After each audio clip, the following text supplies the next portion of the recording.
Aliás, deixa eu te perguntar um negócio. Assim, quando a gente fala de São Paulo, e a gente fala até dos católicos, eles têm essa postura de chamar de São. São Pedro, São Paulo, né, Santa Maria, né? Muitas vezes assim. Por que isso existe, né? Qual que é esse ponto de vista de São que os católicos usam, assim? A palavra são ou santo, que é a mesma coisa, são ou santo, depende do nome, né? Se for São Paulo, Santo Antônio, né? Então, quando você tem, geralmente, uma palavra que começa com uma consoante, aí é São. São Paulo, São Marcos, São Pedro. Quando é um nome que começa com vogal, aí é santo. Então, Santo Antônio, e assim por diante. Santa Efigênia, né? Agora, por que vem essa questão de ser santo ou não ser santo? Na Bíblia Sagrada, nós temos duas palavras para santo. Você tem a palavra hebraica, kadosh, e você tem a palavra grega hagios. Kadosh é majoritariamente aplicado no Antigo Testamento a Deus. Deus que é santo. O único, o santo de Israel. Né? O santo de Israel é Deus. O kadosh de Israel. Mas, de alguma maneira, o Antigo Testamento já mostrava que alguns atributos de Deus são comunicáveis às suas criaturas. O que significa isso? Eu vou te explicar. Na teologia, nós falamos dos atributos de Deus, tudo que Deus é. E alguns atributos são incomunicáveis, coisa que só Deus tem e mais ninguém no universo. Por exemplo, Deus é onisciente, onipresente, onipotente. Só Deus pode tudo, está em todo lugar e sabe todas as coisas. Isso é incomunicável, só Deus é. Mas há alguns atributos de Deus que ele comunica às suas criaturas. Por exemplo, Deus ama e nós temos a capacidade de amar. Deus aprecia o belo, nós temos a capacidade de apreciar o belo. Não é isso? E Deus é santo e ele confere a nós a capacidade de ser santo. Tanto é que no Antigo Testamento, a expressão sede santos como eu sou santo, diz o Senhor. Então, a santidade não é algo que Deus tem apenas em si mesmo, mas ele comunica aos seus filhos. Nós podemos ser santos, e não apenas uma elite dos crentes. Todos têm a ordem de serem santos como Deus é santo. Uma nota de rodapé antes de eu continuar. Devemos apenas lembrar que quando eu falo de atributos comunicáveis de Deus, não é um decalque exato. Por exemplo, você agora é pai, que a Maíra está grávida. Mas você não é pai como Deus é pai. A paternidade de Deus é muito superior à sua. Eu amo. Deus também ama. Mas Deus é amor. Eu não sou amor. Eu amo, mas eu poderia não amar. Então, mesmo aqueles atributos comunicáveis, o de Deus é infinitamente maior. Então, a santidade de Deus é única.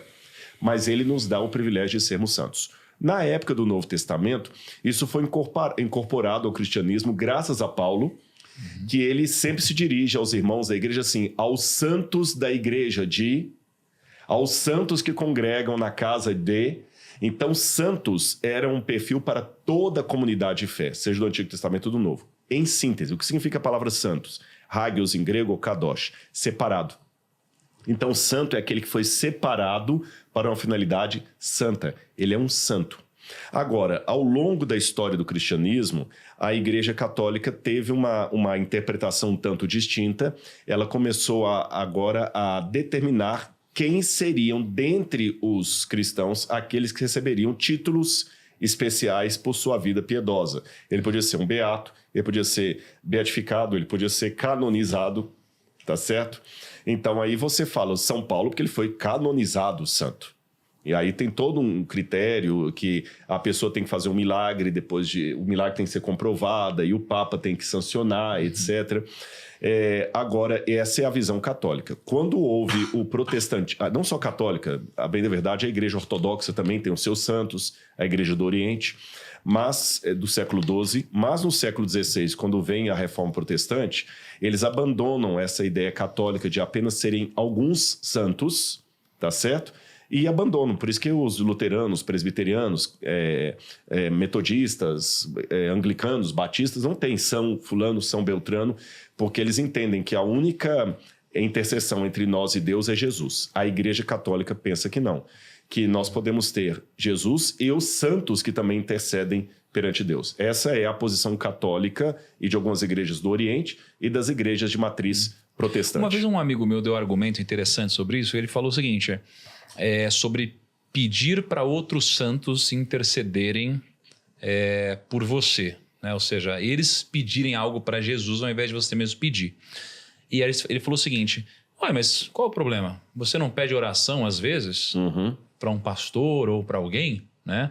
Ao invés de você mesmo orar para Jesus? Então ele usou esse argumento, assim. O que você acha desse argumento? A Igreja Católica geralmente ela lança mão desse argumento, porque a Bíblia fala da oração intercessora. Orai uns pelos outros, né? Orai uns pelos outros. Então fala, posso falar, Santo Antônio, intercede aí por mim.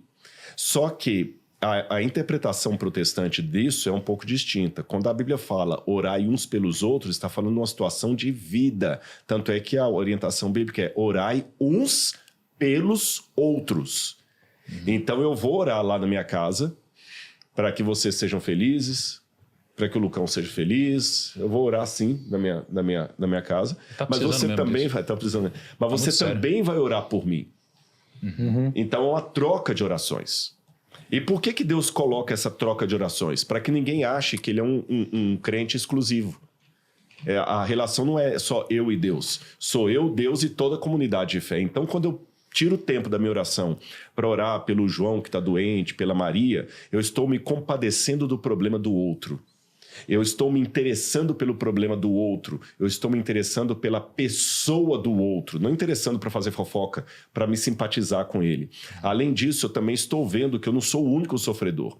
Eu estou tendo um problema de saúde, mas o outro está tendo um problema de depressão.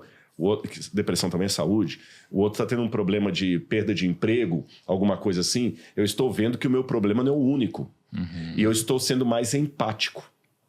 E quando eu também peço o outro que ore por mim, eu estou sendo humilde o bastante para falar, a sua oração é bem-vinda na minha vida. Então, na interpretação protestante, esse orai uns pelos outros é uma coisa dessa vida. Tanto é que é orai uns pelos outros. Agora, no modelo da hagiografia católica, eu rezo para Santo Antônio pedir a Jesus por mim. Mas o Santo Antônio não precisa que eu reze por ele. Não, Entendeu? Não é uns pelos outros, que é só eu que peço o santo. Não é o santo que também... Eu não vou pedir a Deus que proteja Santo Antônio. Não faz sentido isso na teologia católica. Então, a interpretação católica é que assim como aqui na Terra nós temos a oração intercessória, ela também vai para o plano superior. E na visão protestante, não. Isso é uma coisa aqui para a nossa sociedade. Orai uns pelos outros. E não eu pegar uma elite e colocar no céu e pedir para eles orarem. Porque a Bíblia diz que pedirem para eles orarem. Porque a Bíblia diz que só há um intercessor entre Deus e os homens é Jesus. Não fala intercessores no plural. O único que intercede é Jesus. Mas apenas apresentei a posição católica, a posição protestante, e cada um aí... Um dia a gente vai fazer um episódio discutindo sobre esse tipo de coisa.